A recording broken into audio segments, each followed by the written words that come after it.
Well, I wasn't surprised yesterday when late in the evening I heard about the news of the judgment. Um, I say so because looking at the long drawn battle, it was obvious that it will end this way. I look back to the beginning of IPOB back in 2016, about 2016. That was when the activities of the group became visible. And at some point, early 2016, they had the first confrontation with the Nigerian army at Mbo in Anambra State, when they had a peaceful, non-violent demonstration or protest march, but the soldiers fired at them and killed a good number of them at that time. I was surprised because I felt that protest is part of democracy. When people don't agree with what they are experiencing, they can protest. Even today, protests still go on in Nigeria. Outside Nigeria, people protest in all democracies. So I didn't see why their own case will be met with firing of live bullets that claim the lives of some youths. So at that time, I had to go to the the radio station, to condemn the killings of the youths. My reason being that at that time, there was no case of violence with the IPOB elements. Again, don't forget that the IPOB, when it was set up, had some very prominent Igbo people in it. Two former President Generals of Nnamdi, the late Justice Ezozugu, the former Chief Judge of Enugu State, was a member of the group. For he has a position given to him in the indigenous people of Biafra. Late Dr. Dozie Ikedife, who was President General of Nnamdi, associated with them and also took responsibilities.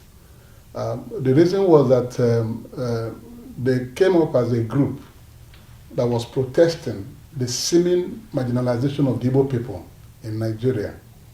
So the movement was largely to stop the marginalization of the Igbo people. They were complaining about the ill treatment of the government of Nigeria against the Igbo people of Nigeria. So their takeoff was greeted by a broad spectrum of Igbo as people who are fighting for justice for their people. So it was in the light of that I also went on radio and said that their killing was not necessary. It was an action taken too far. I felt that government didn't react appropriately.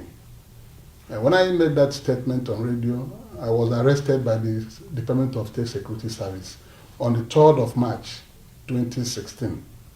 And I was accused of inciting the youths and the IPOB. I was taken on a Hilux van from Oka right straight to Abuja. We arrived in the night of 3rd of March. I went through rounds of interrogation by state security officials. Around midnight, I was now brought before the then Director General of the State Security Service, Alaj Lawal Daura, who had a personal interview with me. And he accused me of inciting young people from the Southeast, that they were grappling with the problems of Boko Haram, and that I'm inciting the youth to establish the IPOB. In fact, I was accused of financing IPOB. An allegation I flatly denied, and asked him to show proof, because everything they said that I did was the opposite. I didn't, just because I said I didn't agree with the shooting of these youths. So after almost 2 hours of interview by Lawa Daura, he's alive today. He told me what were the problems. I said, you are not getting it right. Government is not getting it right. If some people are complaining of marginalization, neglect, and they have some grievances, that the best thing government will do is to call them and dialogue with them and reassure them over their fears, because they were complaining of total shutting out of the Southeast youths from the affairs of government of Nigeria and the zone generally, in terms of infrastructure development. So I told him that this is the crux of the matter. If they are complaining of marginalization, which every reasonable Igbo man felt was so at that time, that the best thing to do is to call them. It's not by using the big stick to hit them. Listen to them. If they're saying that the youths don't get access to jobs, as they were complaining, then you assure them. If they are talking about poor infrastructure in their zone, and FAD skimming out the Igbos in the scheme of the affairs of government, the best thing you will do is to reassure them, and government has to change its attitude towards them. That's the way to solve the problem. Going it that way will not work. So after our exchanges, he saw reason with me that what I was telling him was real. And he said, okay, that he would like us to be friends. I said, very well. He brought out a notepad, wrote his 2 numbers and gave me, and told me that he would like us to be in touch. I welcomed it and I thanked him. I was released around 3 a.m. the next day. And I went back to the hotel. The next day I left. And we continued to relate until he was removed as DG SSS, unfortunately. He took notes of all the points I gave him, and I told him that if government changes its attitude towards the people of the Southeast zone, that these agitations will go down. Because what people are looking for simply is attention. So you don't need to escalate it to be able to achieve peace. He saw reason with me, and we kept in touch. We became really friends, So, but progressively, government failed to toe this line that I suggested to them, and things continued to worsen. Government, instead of using dialogue and discussions with the relevant people, they levied war on the youths. So I would say that the government mismanaged the problem, and that led us to where we are. Check from 2006 to now, it's 9 years, and consistent with my views, both on television, including the Senate.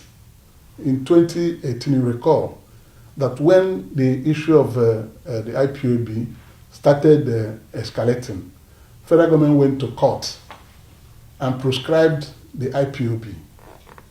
At one of the plenaries in the Senate, I stood up and asked a question. Where in the world have you seen the use of court order to proscribe the grievances of a people where it has worked? If somebody is not happy, you order him to be happy with a court order. Will that person be happy? When the problem is complaining about is still there. So that use of court order to proscribe this organization will not lead to anywhere. That the best thing to do is for government to call them together and advise them to, and tell them that this is what they should be doing, this is what should be doing, that government to do this, government to do that. That was the approach I expected. So, but they didn't listen, they continued. Consistently, it's been my view that court order, court action will not solve the problem of the IPOB. Rather, it will be a positive action of government directed at their complaints of marginalization. And government did not read it correctly because they were looking at Nnamdi Kanu as the problem. Nnamdi Kanu wasn't the problem. It is